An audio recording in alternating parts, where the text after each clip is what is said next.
سعودی عرب ریاض میں Asian music festival programme کی press conference کا انعقاد کیا گیا، جس میں سیاسی اور سماجی شخصیات نے شرکت کی۔ مزید تفصیلات جانتے ہیں عالم خان محمد کی اس خصوصی رپورٹ میں۔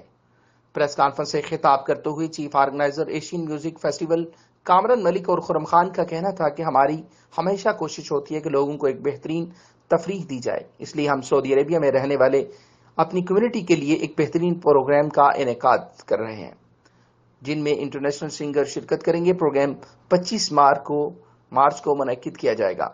پریس کانفرنس سے خطاب کرتے ہوئے راحیل قریشی کا کہنا تھا کہ ایسے پروگرام سعودی عربی میں ہونے چاہیے جن سے لوگوں کو دیار غیر میں اپنے دیش کی کمی محسوس نہ ہو۔ معروف سنگر نادر نواز کا کہنا تھا کہ پروگرام ریاض کی تحریک کا سب سے بڑا پروگرام ہوگا۔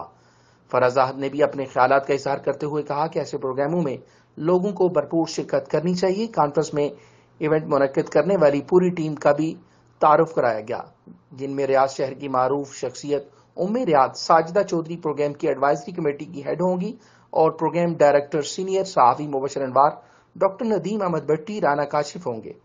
پروگرام کے میڈیا کوآرڈینیٹر معروف صحافی وسیم خان ہوں گے۔